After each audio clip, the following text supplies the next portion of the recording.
BBC Coventry and Warwickshire. Campaigners from Warwickshire, though, first have been at Westminster this afternoon to lobby MPs over proposals to build a new high-speed rail line through the county. We're going to speak to one of them in a moment to find out how they got on today. But first, this morning on Tim and Marion at breakfast, we heard how a lot of people feel about the plans. Richard and Jan Kenyon explain how the line, set to run very near to their home in Kenilworth, would affect them. It will completely change our lives. It will be almost impossible to live here with the noise. We can hear a golf ball struck on the golf course now. Imagine what it will be like with a railway that's even closer. You can actually hear a golf ball. Yes, we can hear a golf ball from our bed. So therefore, the noise of 95 decibels is just life-changing totally, and we will not be able to live here.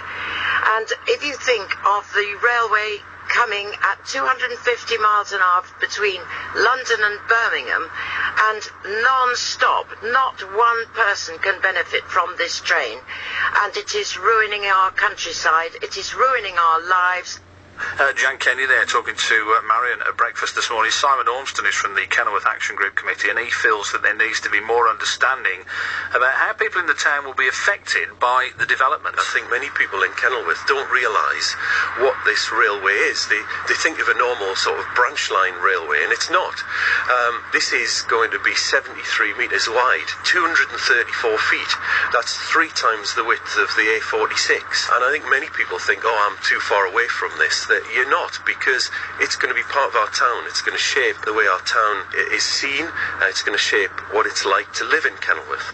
Jerry Marshall is the chair of Keep Barton Green, one of several villages where the line would also go through, and he believes there's a number of issues with the plans themselves. It makes no economic sense and no environmental sense. You know, the Prime Minister thinks that cutting 20 minutes off the journey time to Leeds is going to transform the economic and social geography of Britain. Well, it isn't. I travel regularly to London, and I use my time very effectively on the train. I sometimes go Chiltern Line, although it's longer, because time doesn't make a great deal of difference. Speed is very expensive, first of all. This is going to cost us £1,000 per household, and it's not green. It will increase CO2 emissions. And as a former executive director of the Strategic Rail Authority and former board member of the Office of Rail Regulation, Chris Stokes spoke at this afternoon's event, and this morning he told Tim and Marion at breakfast the high-speed rail line isn't worth the billions that it's expected to cost. It's 17.8 billion, and by the way, it's not planned to be open until 2026, so we've got an awful long time to wait for the benefits. I think the country could get a better bang for its buck by, for example, increasing capacity, longer trains on the existing route, way before then. A lot of people, a lot of thoughts. Those are some of the points that campaigners were hoping to get across to MPs today. How successful were they? Let's talk to Joe Rukin, who's one of those.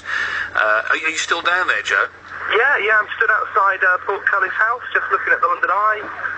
How's the Parliament got scaffolded on it for some reason? What kind of day have you had today? I mean, how do you feel? A successful day, would you think? Yeah, I would actually. Philip Hammond was his usual intransigent self, but Theresa Villiers, Minister for Transport, actually made some movement in actually admitting that the consultation will be about, well, one of the consultations will be about the actual concept of high-speed rail and whether or not the project will actually go ahead.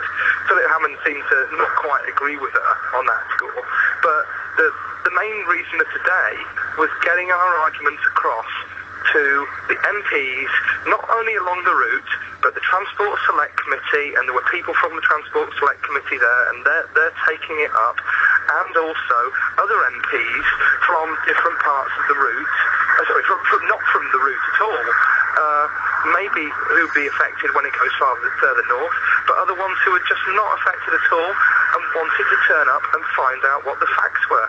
And in that respect, it's been a really, really successful day. Do you feel the weight of evidence is turning in your favour? And when I'm talking about evidence, I'm meaning not so much things about connecting where the route will be and people being accused of being NIMBYs, but more in the sense that, you know, is this rail line really going to deliver for the investment that we're going to have to put in there? Do you feel that that's kind of working in your favour as well now? Oh, absolutely. See, the thing is, high-speed rail, it sounds like a really good idea, and then you read the facts, and then you realise, oh my God, this is a terrible idea.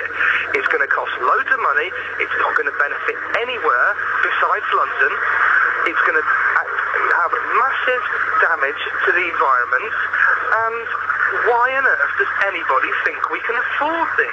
Why do you say it's not going to benefit anybody except London, though? I mean, surely if a high-speed rail link was coming to the Midlands has got to benefit, hasn't it, surely? No, not according to the academic studies. Barcelona report looked into high-speed rail in Spain. Madrid did really well out of it. That was what they came to. Imperial College have done work here for high-speed rail, limited themselves, and they've said the regional regeneration effect will be very small indeed, about 10 million a year. Now, 10 million a year, that's about the equivalent of a sunny day in terms of the impact on the economy. There's been research from the London School of Economics, which HS2 Limited have again completely ignored. And the bottom line is, you look all the way back to the 60s, and if you tie a weaker economy to a stronger economy, i.e. you tie Birmingham to London, or Manchester to London, or Leeds to London, London benefits. And it is basically accepting by the government that London's the only bit of the economy that's worth doing anything with. I mentioned that phrase again, you know, the NIMBY. I mean, is that, has anyone, maybe not as blunt as that, but have you been accused of just not wanting it to run through where you are? Oh, of course we have. That's pretty much what Philip Hammond himself said. And how do you counter that argument then? Well, this is the thing. A lot of us paid attention to the route, paid attention to the plan, paid attention to the business case, the environmental case, because it was coming through our locality. I'm on the radio. Because it was coming through our radio. And basically, we've paid attention to the plan. And that's the fact. Are you being harassed there? Yeah, sorry about that. Okay. Andrew Ledson's secretary just asked me if I wanted to go for a cup of tea. But anyway, we've paid attention to the plan because it's coming nearby, and I don't think that's a reasonable excuse for saying that we're biased, because, say, Jerry Marshall you just had on, from the clip from this morning, he said when he first found out about this, he wouldn't oppose it if it was in the national interest. 2 days later, after he'd looked into it, he was writing a paper why HS2 should not be allowed to happen. And that's the thing.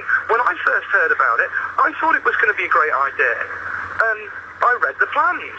So that's the problem. People think it's a great idea because it sounds good. People will be confused. They want to know where we are now. And I know today isn't going to change anything in real terms, but I just wonder, do you get a sense, is there any kind of feeling that the tide has turned, that it's starting to be looked at differently? Do you think today is going to make a difference in that sense? Absolutely. The fact of the matter is that proper MPs, i.e. not just, sorry, no disrespect meant to the people, the MPs who represent along the line, but again, they will be described as being NIMBYs. MPs who are meant to look into these things, the Treasury Select Committee, the Transport Select Committee, are now looking into this, seriously examining the business case, and when they seriously examine the business case, they'll find out that there ain't one. Okay, we're going to leave it there. Thanks for joining us. Go and have your cup of tea now. I think you've earned it, Joe. Joe Rukin there, who's one of the campaigners who's been down at Westminster this evening trying to see if he can get any movement on the HS2 rail link.